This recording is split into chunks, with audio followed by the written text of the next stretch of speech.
Shout out to Troy. Next question coming from Cortez.na. Honeybager, how will he turn out on a scale of 1 to 10? It's kind of hard to rate somebody like 10, like 9, that's your max. I don't really know what the scale is. But here's what I will say. I think the Honeybager has a lot to prove, and I feel like we've really only scratched the surface of his potential, which is really scary because he's very good as is. But the thing that impresses me most about him is he has a lot of the intangibles that are not going to show up on a stat sheet. He is such an emotional leader, and he's just one of those guys that lays it on the line every time. Like, he puts his body on the line. Like, when you leave a game, there's no question that he gave everything he had.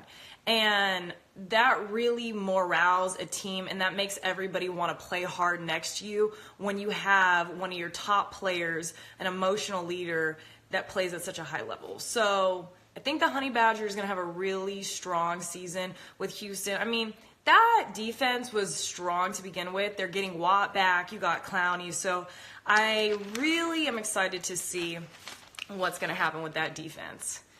Are you a defense or offensive kind of girl? Well, I'm a woman, but I know what you mean. I would say I like offense. I like to see it, but to me, defense wins championship. I love a good defense. I love a good sack. I love a good, like strip. I love a good interception.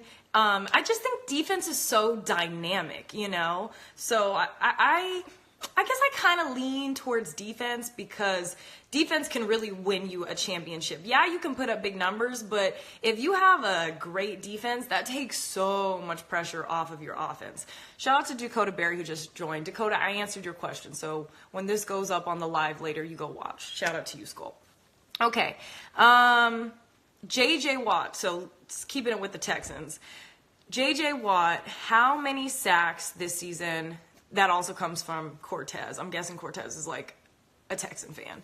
But I think if JJ can stay healthy, I am going to give him 14.5. Now, if it comes back that he gets 14.5 sacks, I really want you guys to find this video and to tag me and be like, Ashley, you know your stuff. Okay. But yeah, I think his career high is 20.5. And I would, knowing JJ, he'll probably get like 15, 16, but the health, I'm not really sure about how that all is going to go, so I'm not sure about that. And yes, King Kenny 973, you can answer questions. So this is like my first time kind of doing a hot take live, so we're all working out the kinks together, so I appreciate you guys being patient, working it out with me. Feel free to ask questions. I'm answering the questions that you ask me as well. If I see something that you guys ask, I'll try to answer that too. Question, comment, anything. Okay. What team will be the Jags of this season? That comes from Peace Love Mozzie. So I am going to go with the Cleveland Browns.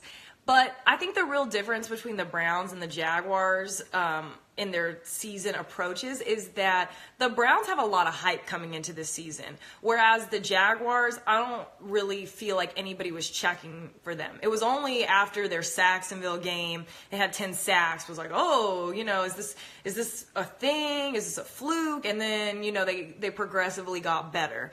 Now the Browns, obviously, they're going to be much improved. You can only go up from 0 and 16. But, I think another thing with the Browns that not a lot of people are talking about is the defensive side of the ball. They have made some really good draft picks over the last couple of years. So as much as that offense is going to be rolling, I think the defense is going to be doing really well. So keep an eye on that.